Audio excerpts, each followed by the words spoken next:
अब तक हम राष्ट्रीय आय का अर्थ, विभिन्न परिभाषाएं और उसकी धारणाओं की बात कर चुके हैं। अब हम लेते हैं कि राष्ट्रीय आय के मापने में क्या कठिनाइयां होती हैं। राष्ट्रीय आय की गणना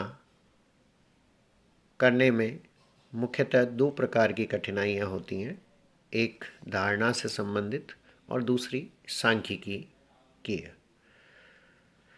धारणा मूलक कठिनाइयों में हम लें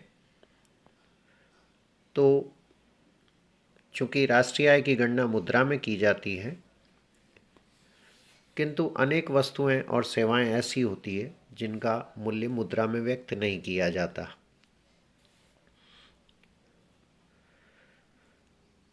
जैसे घर में महिला के द्वारा किया जाने वाले कार्य पर कोई पारिश्रमिक नहीं दिया जाता, किंतु घर में काम करने वाली नौकरानी को पारिश्रमिक दिया जाएगा।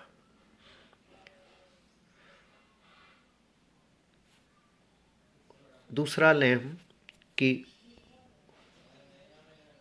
उत्पादन का कुछ भाग ऐसा होता है जो बाजार में बिकने के लिए नहीं आता, उसे स्वयं के उपभोग के लिए रख लिया जाता है। यह बात अधिकांशतः कृषि क्षेत्र में लागू होती है। ऐसे में इनका आकलन नहीं हो पाता है। तीसरा है कि सरकार द्वारा जो प्रशासनिक, सुरक्षा और न्याय संबंधी सेवाएं उपलब्ध कराई जाती हैं, उनका मूल्य की गणना नहीं की जा सकती है।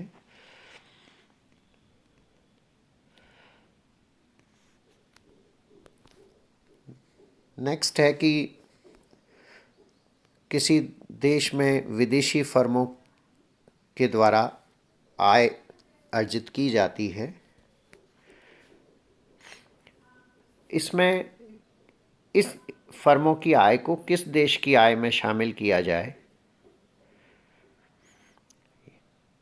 यह विषय होता है। सामान्यतः विदेशी फर्म की आय उस देश की आय में जोड़ी जाती है जहां यह उत्पादन करती है, किंतु विदेशी फर्म अपना लाभ अपने मूल देश को बेचती है। नेक्स्ट है कि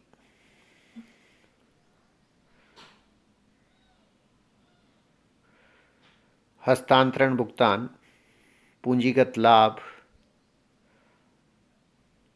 आदि कुछ सौदे व्यक्तिगत आय में शामिल होते हैं, किंतु राष्ट्रीय आय में इन्हें शामिल नहीं किया जाता है। इसके अलावा व्यक्तियों को लॉटरी से प्राप्त आय या पुरस्कार आदि की गणना भी राष्ट्रीय आय में नहीं हो पाती। इसके अलावा मध्यवर्ती वस्तुओं को लेकर भी समस्या आती है। दूसरी भाग लें हम सांख्यिकी संबंधी कठिनाइयाँ। उसमें पहला है कि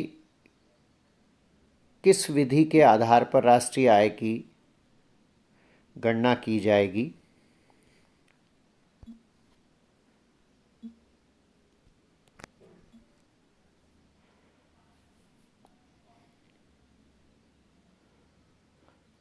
मूल्यह्रास का अनुमान किस प्रकार लगाया जाएगा, और मूल्यह्रास का अनुमान बिल्कुल सही अधिकांशतः नहीं हो पाता है।